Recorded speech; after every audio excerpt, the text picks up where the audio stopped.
اب ایسی کون سی حالتیں ہیں جب آپ کسی کی غیبت کر سکتے ہیں؟ امام النووی جو ہیں انہوں نے 6 حالتیں بیان کی ہیں، اور امام الشوکانی جو ہیں انہوں نے بھی ایسی چیز لکھی ہیں جیسے کہ الریبہ فیما یجوز وما لا یجوز من الغیبہ، ایسے شبہات لانا کہ غیبت میں کون چیزیں جائز ہیں اور کون سی نہیں جائز ہیں۔ جتنی بھی یہ باتیں ہیں یا شرطیں ہیں یہ زیادہ کمپریہنسو نہیں ہیں، لیکن یہ ایسی مثالیں ہیں جس کی وجہ سے آپ سمجھ سکتے ہیں کہ فلانی سچویشن میں آپ کو کیا کرنا چاہیے۔ اور یہ بات یاد رکھیں کہ یہ ایکسیپشنز ہیں، استثناء ہے۔ جو رول ہے وہ یہی ہے کہ آپ کو کبھی بھی غیبت نہیں کرنی چاہیے۔ سب سے پہلی بات، تمام فقہاء جو ہے انہوں نے یہ بات مینشن کی ہے کہ لا يحب اللہ الجہر بالسوء من القول الا من ظلم۔ جب آپ کے ساتھ ظلم ہونا، جب آپ کا کوئی حق چھین لے، جب آپ سے کوئی جھوٹ بولے، آپ کو کوئی دھوکہ دے، آپ کے پیسے چرائے، جب آپ کو کوئی تکلیف پہنچائے، تو آپ کے پاس حق ہے کہ آپ اپنا حق واپس لیں۔ آپ اتھارٹی کے پاس جاتے ہیں، آپ جج کے پاس جاتے ہیں اور آپ پوچھتے ہیں جا کے میں اب اس معاملے میں مجھے پتا ہے میں کیا کروں۔ سو اس صورت میں آپ کو کسی شخص کی برائی کرنے کا حق ہے، اور یہ تب ہے جب آپ کا حق کسی نے چھینا ہو۔ دوسری ایکسیپشن، ہمارے علماء یہ لکھتے ہیں جب آپ کسی معاشرتی برائی کے بارے میں لوگوں کو آگاہ کر رہے ہوتے ہیں، یعنی کوئی ایسا شخص ہے کہ جس کی موجودگی ہی برائی کا منبع ہے۔ مثال کے طور پہ ایک شخص جو ہے وہ ڈرگز بیچ رہے، ہم یہ بات سمجھ رہے ہیں کہ یہ وہ شخص ہے جس کا کوئی اب دین ایمان نہیں ہے۔ اب آپ کو اس کے بارے میں اپنے معاشرے میں بتانا ہے کہ یہ ایک برا شخص ہے، ہم نہیں چاہتے کہ یہ ہمارے معاشرے کے بچوں کو خراب کرے۔ سو یہ آپ کہہ لیں کہ عام مسئلہ بن جاتا ہے۔ یاد رکھیں کہ یہ جو پرائیویٹ گناہ ہے یہ اس کے بارے میں نہیں ہے۔ حتیٰ کہ آپ کسی کو دیکھیں کہ وہ گھر بیٹھے شراب پی رہے ہیں، یہ آپ کا کام نہیں ہے کہ آپ جائیں اور لوگوں کو بتاتے پھریں، ڈھنڈورا پیٹتے رہیں۔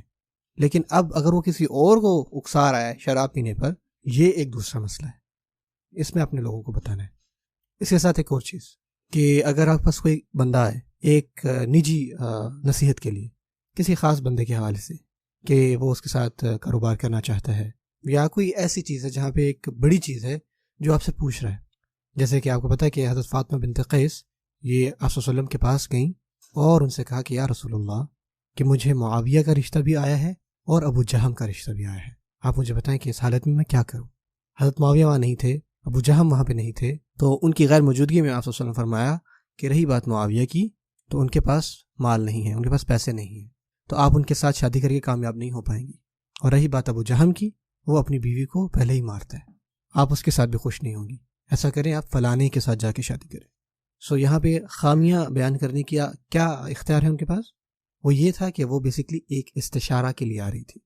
یعنی کہ آپ پوچھتے ہو جا کے یار مجھے یہ فلانے بندے کے بارے میں بتائیں، کوئی فلانا ہے، زید ہے، عمر ہے، میں اس کے ساتھ بزنس کرنا چاہ رہا ہوں اور مجھے پتہ ہے کہ آپ نے بھی اس کے ساتھ کام کیا ہوا ہے، تو پھر آپ اس کو صحیح نصیحت کرتے ہیں کہ نہیں رکیں، جس کے ساتھ میں نے بزنس کیا وہ ایک اچھا بندہ نہیں تھا، اس نے بہت ساری جگہ مجھے دھوکہ دیا، تو آپ اس کے ساتھ یہ کاروبار نہ کریں۔ یہ غیبت نہیں ہے۔ اب آتا ہے گرے ایریا، جہاں پہ ہمارے علماء کے درمیان اختلاف رہا، اور وہ جو اختلاف ہے بیسکلی وہ بہت کامن تھا، اور یہ بیسکلی کسی جنس کی طرف اشارہ نہیں کر رہا، لیکن یہ چیز اکثر ہماری بہنوں میں زیادہ پائی جاتی ہے۔ اب وہ معاملہ یہ ہے کہ آپ کا بار بار کسی کو بتانا کہ آپ کے ساتھ یہ ہوا یا یہ ہوا۔ مثال کے طور پہ آپ کو کسی نے تکلیف پہنچائی، آپ اب تکلیف کی حالت میں ہیں،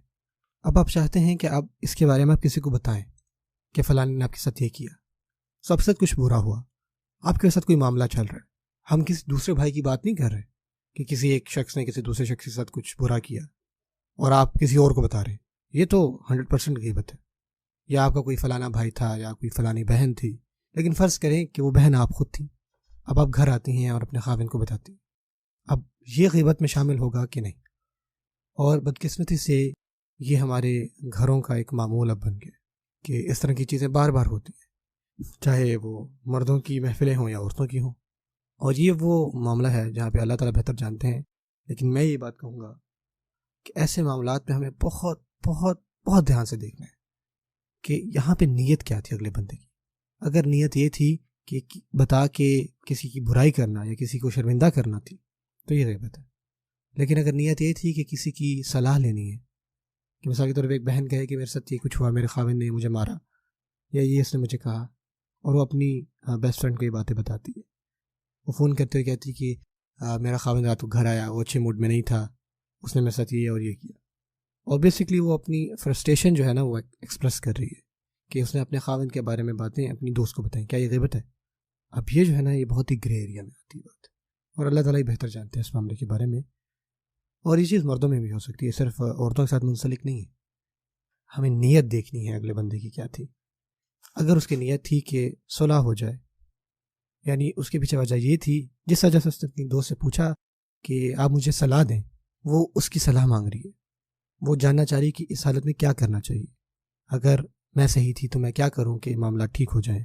اگر میں غلط تھی تو کیا میں معافی مانگوں. سو اگر اس کی نیت صلح کی تھی تو یہ غیبت نہیں. لیکن اگر نیت کسی کو شیم کرنا، کسی کو شرمندہ کرنا،